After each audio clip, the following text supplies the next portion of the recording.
yes, Prashant, first of all, introduce yourself before entering into the snap of RCC for your Jharkhand Public Service Commission interview.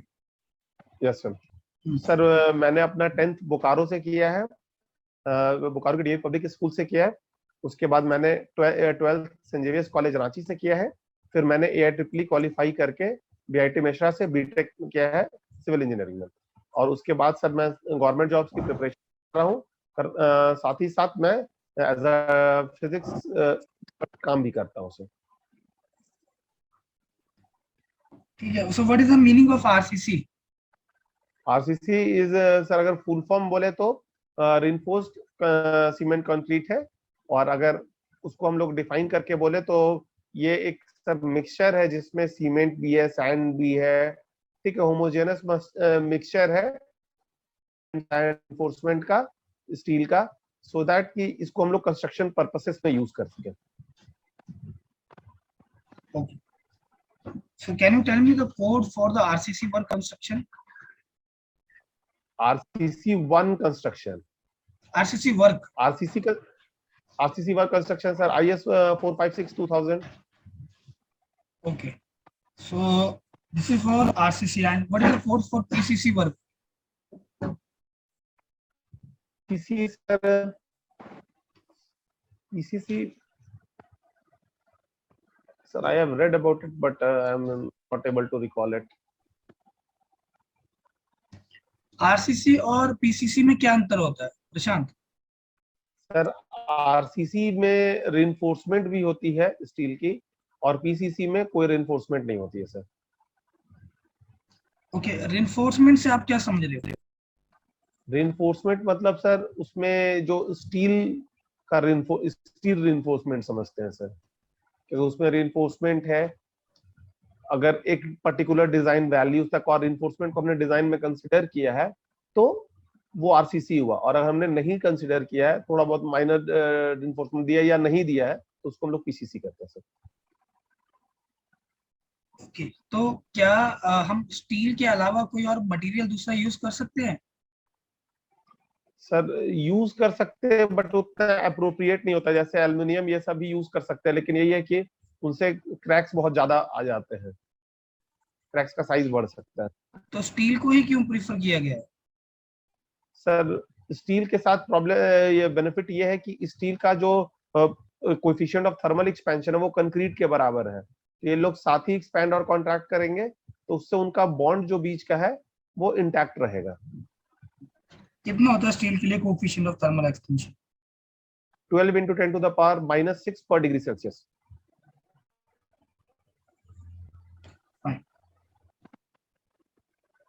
Okay, design philosophy में अगर हम बात करें working stress method, तो इसमें एक हमारे पास अजम्पशन होता है जिसमें हम मॉडुलर रेशियो स्टडी करते हैं। Yes sir. तो ये क्या होता है modular ratio? Sir modular ratio को हम डिफाइन कर सकते हैं as a ratio of modulus of elasticity of steel to the modulus of elasticity of concrete, और ये बताता है हमें कि रिगार्डिंग बहुत सारे चीज की, उसके बेसिस पे हम लोग बहुत सारी चीजें निकाल सकते हैं, जैसे compressive stress, permissible compressive stress, ये सब निकाल सकते हैं सर मॉडुलर रेशियो से। Yes sir. मॉडुलर रेशियो से मॉडुलर रेशियो से स्ट्रेस? नहीं सर, मॉडुलर रेशियो से नहीं, मतलब जस्ट वो डिजाइन में हेल्प करता है हमें। ये लाइन गलती से मैंने बोल दी। जब हम लोग वर्किंग स्ट्रेस मेथड्स में डिजाइन करते हैं तो हमको वहां पे हेल्प करता है डिजाइन में। किस तरह की हेल्प करता है सर? जैसे हम लोग जब ये निकालते हैं परमिसेबल स्ट्रेस, तो 280/3 सिग्मा CBC होता है मॉडुलर रेशियो। तो अगर हम लोग मॉडुलर रेशियो जान रहे हैं, तो जब हम लोग डिजाइन करते हैं सर, तो उसमें क्या होता है, हमको फैक्टर आने लगता है। जैसे अगर हमको कहीं भी कंक्रीट का के लेवल पे कंक्रीट का स्ट्रेस पता है, हमको स्टील में कन्वर्ट करना है, या स्टील का पता है कंक्रीट में कन्वर्ट करना है, तो लाइकवाइज मल्टीप्लाई और डिवाइड होता है सर, वहां पे मुझे हेल्प करता है। ठीक है, एक दूसरे का स्ट्रेस को रिलेट करने में। Okay fine. IS कोड ने ये जो हमें फार्मूला दिया है 280/3 सिग्मा CBC, तो उसमें Yes, sir. Long term effect को पूरी तरह से कंसीडर किया गया है या सिर्फ शॉर्ट टर्म इफेक्ट के ऊपर है ये फॉर्मूला? सर ये है लॉन्ग टर्म इफेक्ट को कंसिडर किया गया है, बट पार्शियली कंसिडर किया जाता है। अच्छा, लॉन्ग टर्म इफेक्ट से आप क्या समझते हैं? सर लॉन्ग टर्म इफेक्ट मतलब उसमें हम चाहते ये देखना चाहते हैं कि टाइम के इफेक्ट के साथ, टाइम के इफेक्ट के साथ जो क्रीप का रोल है उससे जो चेंजेस आएंगे वो हम लोग समझते हैं sir. And what do you understand by creep? Creep होता है सर मतलब कोई भी बॉडी का डिफॉर्मेशन अंडर सस्टेन्ड लोडिंग, मतलब प्रेजेंट स्ट्रेस ऑफ लोडिंग में जो डिफॉर्मेशन बढ़ता जाता है स्ट्रक्चर में, उसी को हम लोग क्रीप कहते हैं सर। तो इस सस्टेन्ड लोडिंग का एग्जांपल दे सकते हो? यस सर, जैसे अगर बिल्डिंग में डेड लोड है तो दिन से है और हमेशा रहेगा भी, अगर ऐसे केस में कभी कभी क्रैक्स बढ़ रहे हैं तो ये एक सस्टेन्ड लोडिंग का एग्जांपल हुआ। ठीक है, और इसके अलावा? इसके अलावा सर मतलब सर जैसे मतलब एक तो डेड वेट ही मोस्टली हमको सस्टेन्ड लोड में लगता है, या कभी कभी ऐसा भी हो सकता है कि कुछ other combinations of live load हो सकते हैं, या कहीं जैसे बहुत हाई राइज कहीं स्ट्रक्चर है तो वहां पे विंड प्रेशर या ये सब भी एक सस्टेन लोडिंग एग्जांपल हो सकता है, लेकिन ठीक है। ये कि वो सब वैरी करेगा। मैं आपको एक लोड कॉम्बिनेशन दे रहा हूँ, डेड लोड है, यस लाइव सर। लोड है यस सर। और विंड लोड है। Yes sir. तो उसमें मुझे लोड फैक्टर बताएं कितना होगा? लोड फैक्टर सर अगर अगर हम डेड लोड और लाइव लोड को केवल लेते हैं सर लिमिट स्टेट, तो हम 1.5 1.5 देंगे। अगर डेड लोड और विंड लोड को लेंगे तो दोनों को 1.5 1.5 देंगे। अगर factor against over turning consider करना होगा तो फिर जो डेड लोड है उसको 0.9 ले लिया करेंगे, और अगर तीनों कंसिडर करना है तो 1.2 1.2 और 1.2 का लोड फैक्टर लेंगे। 0.9 लेने का सिग्निफिकेंस क्या है ओवर टर्निंग के केस में? सर अगर ओवर टर्निंग आ जाएगा तो मतलब अगर कहीं ओवर टर्निंग सिग्निफिकेंट हो जाएगा तो हम डेड लोड का फैक्टर इसलिए कम कर रहे हैं कि कम ही हम चाहते हैं कि उसको कम ही लोड के लिए उस बिल्डिंग को डिजाइन करें, अदरवाइज ओवर टर्निंग का फेलियर बहुत क्रिटिकल होता है और इसलिए उसमें हम कम लोड परमिट करते हैं। डेड लोड तो उतना ही रहेगा ना, why you are considering less? Sir हम चाहते हैं कि लोड जो ओवरऑल जिस लोड के लिए स्ट्रक्चर को डिजाइन किया वो कम रहे, अदरवाइज क्योंकि इसमें यहाँ ओवर टर्निंग के चांसेस है, लोड भी कम रखना चाहते हैं, कम लोड के लिए डिजाइन करना चाहते हैं सर उसको। ठीक है, ओके। अच्छा, आप मुझे स्ट्रेन इन स्टील बता सकते हो कितना होना चाहिए? Strain in steel sir around LSM में? एलएसएम में सर स्टील में स्ट्रेस होता है 0.87 FY अपॉन ES प्लस 0.002 से कम नहीं होना चाहिए। कम नहीं होना चाहिए। कम नहीं होना चाहिए। और कंक्रीट में मैक्सिमम कितना है? 0.0035 सर। सो कंक्रीट में इससे ज्यादा होना चाहिए, इससे कम रहना चाहिए? इससे कम ये मैक्सिमम स्ट्रेस है सर, तो जो इससे कम कंक्रीट होना चाहिए बोलने का मतलब? इससे कम होना चाहिए। ये मैक्सिमम जो मैक्सिमम आउटर मोस्ट फाइबर है उसमें ये स्ट्रेन है, मैंने मैक्सिमम के लिए आंसर किया सर। तो ऐसा क्यों कि स्टील के लिए स्ट्रेन इससे ज्यादा होना चाहिए और कंक्रीट के लिए मैक्सिमम दे दिया कि इससे ज्यादा नहीं होना चाहिए? सर ऐसा है कि जब हम लोग उसका कंक्रीट जो है सर, अगर कंक्रीट जो है सर वो ब्रिटल फेलियर करता है तो 0.0035 से ज्यादा जैसे ही जाएगा, ठीक है, तो वो सडनली फेल कर सकता है। जबकि हम चाहते हैं कि स्टील में थोड़ा सा इलोंगेशन रहे, सो दैट कि अगर फेलियर भी होना है या स्ट्रेच भी होना है तो स्टील पहले स्ट्रेच करे, और उससे क्या होगा वो थोड़ा क्रैक वैक बना के स्ट्रक्चर को पुल डाउन करने की कोशिश करेगा। हम चाहते हैं कि स्टील थोड़ा खिंचा हुआ रहे। ठीक है, ये जो आपने स्ट्रेन इन स्टील बताया 0.87 FY अपॉन ES प्लस 0.002, तो ये कौन से ग्रेड के लिए वैलिड है? FE 250 के लिए अप्लाई कर सकते हैं कि FE 415 सारे ग्रेड्स 500 के के लिए लिए? है सर, सारे ग्रेड्स के लिए सर वैलिड है। सारे ग्रेड्स के लिए? Yes sir. So can you draw stress strain diagram for mild steel? Yes, sir. I can draw that, but how will I draw, sir? Just I draw in a copy and show you. या Okay, sir. I'm just drawing this. Yes yes.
Can I draw in this way, sir?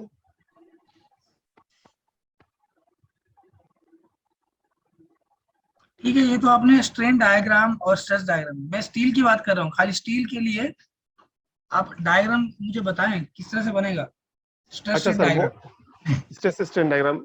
अच्छा sir, मैंने अच्छे से question सुना नहीं था sir. Mild steel के लिए ना सर? हम्म।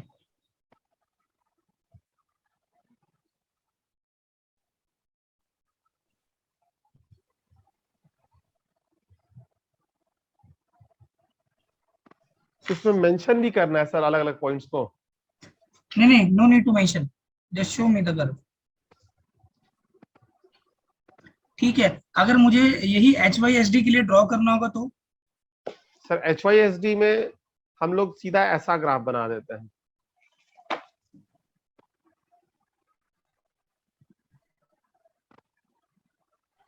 ऐसा सर ग्राफ होता है उसका। ठीक है। अच्छा, क्या इस कर्व में आपको यील्ड पॉइंट डिफाइन है? नहीं सर, नहीं मिलता है। तो हम लोग 0.2% प्रूफ स्ट्रेस के लिए उतने स्ट्रेन पे एक लाइन ड्रॉ करते हैं, और वो जहां कट करता है इस कर्व को, वहां पे ऐसे ज्वाइन करते हैं, और उसी को मान लेते हैं इसका यील्ड स्ट्रेस। ये 0.2% क्यों उठाया आपने? सर मे बी सर, इसका रीजन मैं बहुत अच्छे से जानता नहीं हूँ, लेकिन मुझे जहां तक याद आ रहा है कि ये कंक्रीट का जो 0.002 स्ट्रेन है उसको मैचअप करने के लिए सर।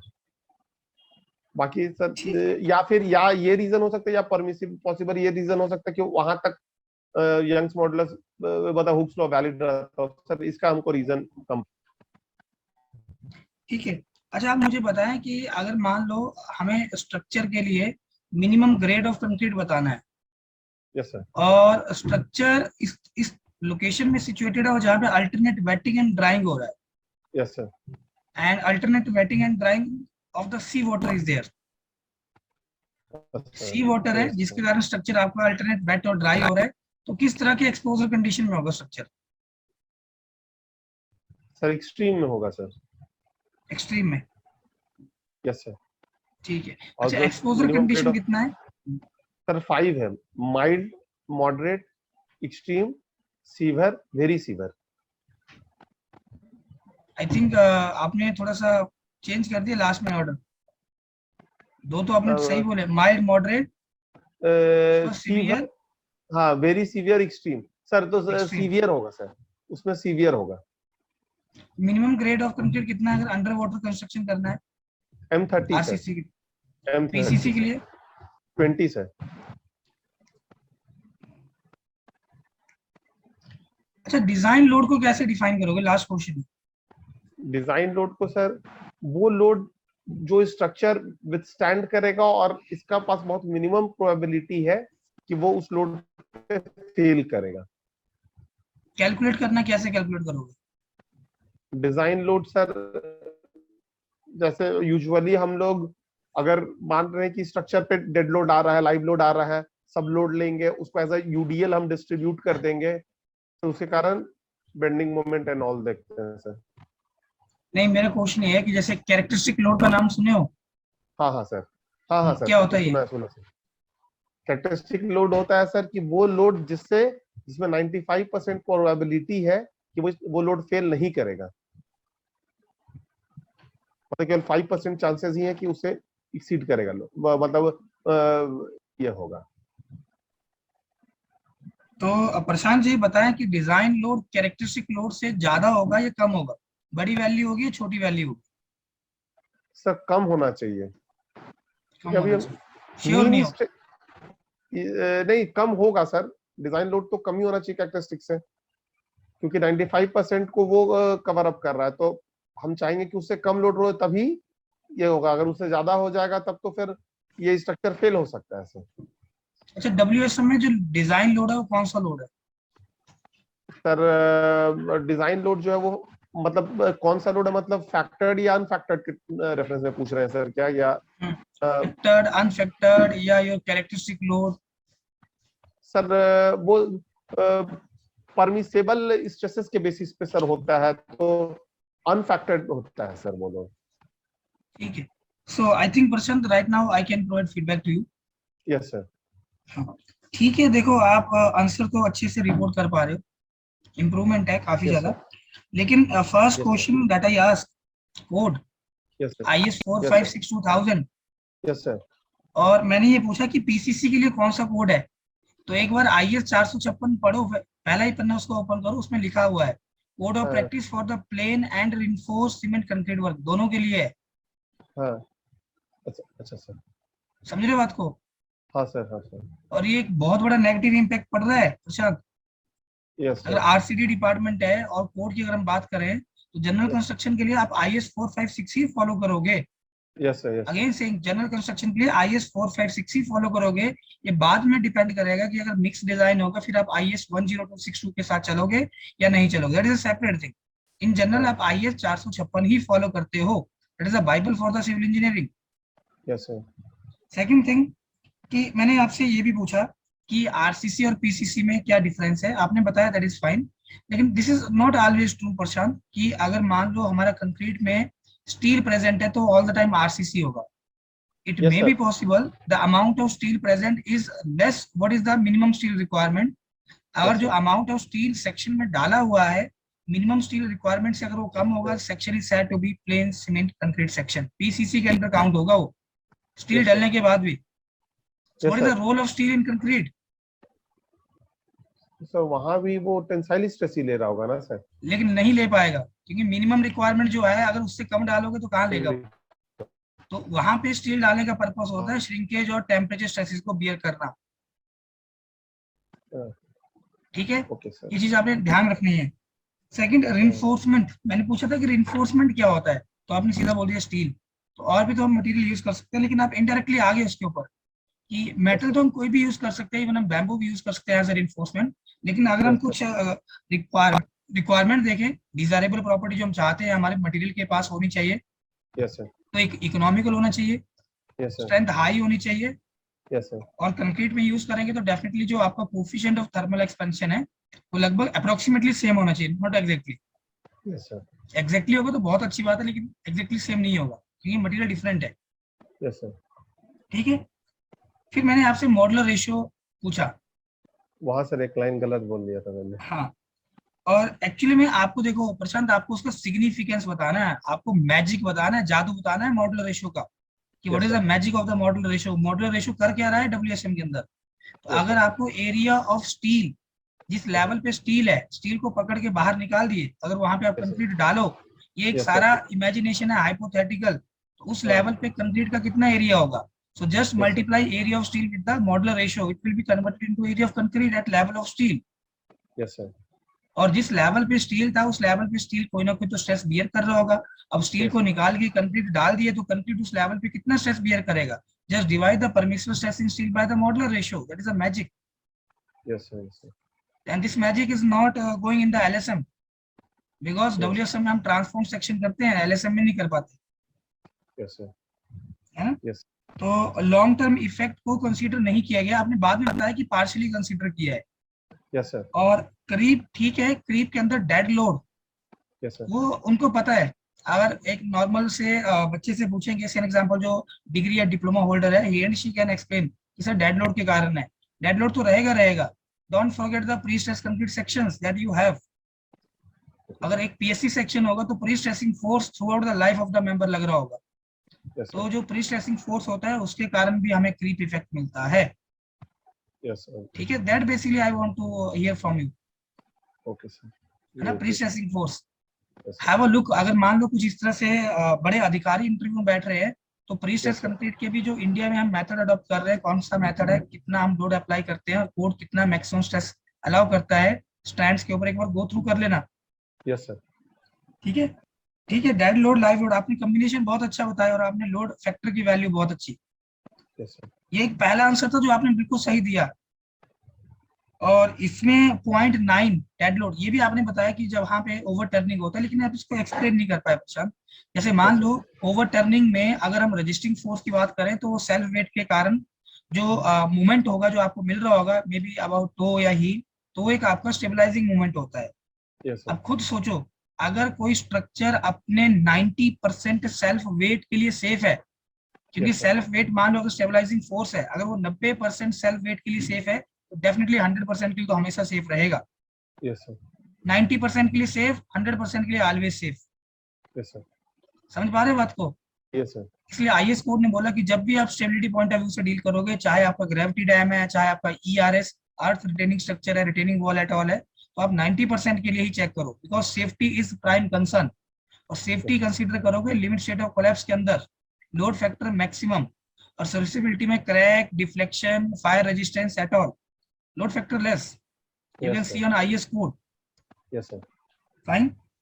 तो स्ट्रेन इन स्टील, क्यों ये आईएस कोड बोलता है कि strain in steel should be more than this one value, इससे कम नहीं होना चाहिए 0.87 FY/ES plus 0.002, Yes, because sir. आप कुछ हद तक आंसर किए, कुछ हद तक आप आंसर किए। तो स्टील क्या है, एक डक्टाइल मटेरियल है, Yes, sir. और डक्टाइल होगा ये बहुत ज्यादा डिफॉर्मेशन देगा। Yes, लेकिन sir. जो कंक्रीट है वो ब्रिटल मटेरियल है, तो उसमें आपको डिफॉर्मेशन जो होगा वो परमिसिबल लिमिट तक इजीली मिल जाएगा। That's why Yes, sir. Maximum जो डिफॉर्मेशन है ब्रिटल मटेरियल के लिए दैट इज स्पेसिफाइड, क्योंकि हम सडन फेलियर नहीं चाहते हैं, हम चाहते हैं डक्टाइल फेलियर। Yes, और sir. स्टील प्रोवाइड करने का पर्पस यही है कंक्रीट के अंदर, अल्टीमेटली फेल कंक्रीट ही करेगा, लेकिन स्टील उसको ग्रेजुअल मैनर में फेल करवाने में हमारी हेल्प करता है। Yes, sir. Okay. Yes, sir. तो बाकी characteristic load is the value of load below which characteristic load is the value of load which has 95% probability load will not exceed that value. उससे ज्यादा Yes, sir. Load नहीं लगेगा, 95% ये chances है। Although 5% chances are there load may exceed that value, Yes, sir. but this characteristic load is taken as design load in the WSM. Yes, sir. And in LSM what we are doing, WSM में Yes, sir. don't get shocked, WSM में characteristic load आपका design load होगा, और LSM में characteristic load को load factor से multiply करोगे, load factor might be 1.5 as you told earlier, 1.2 Yes. और लिमिट स्टेट ऑफ सर्विसिबिलिटी में 1, सो डेफिनेटली आपका डिजाइन लोड ज्यादा ही होगा। डिजाइन लोड ज्यादा हो गया। सर मैंने पढ़ा नहीं था sir. So actually I just want to concern with the practical stuff mostly. Okay नहीं सर। अगर मान लो हाईवे से पैनल में बैठे होंगे कोई, अगर मान लो रोड एक्सपर्ट होगा तो वो definitely they will ask the loading, so just have a look on the, आपको पता होना चाहिए प्रशांत कि क्लास ए लोडिंग है, क्लास 70R लोडिंग है, क्लास AA लोडिंग है। ट्रैक्ड व्हीकल का क्या मतलब है, कितने लोड के लिए आप ये ब्रिज को डिजाइन करोगे फॉर हाईवे। सर ब्रिज के रिगार्डिंग उन लोग मतलब उन लोग जैसे जो फ्रेशर है ना उससे उतना डिटेल नहीं पूछ रहा, उससे बस ये पूछ रहा है कि चलो ब्रिज है तो ब्रिज के कितने कंपोनेंट्स है वो बताओ। तो वो देखिए ना, आज अगर मान लो उनको लगेगा ना कि जो कैंडिडेट है वो कैपेबल है, तो वो सिंपल ये पूछ सकते हैं कि लोडिंग किस तरह से लोगे।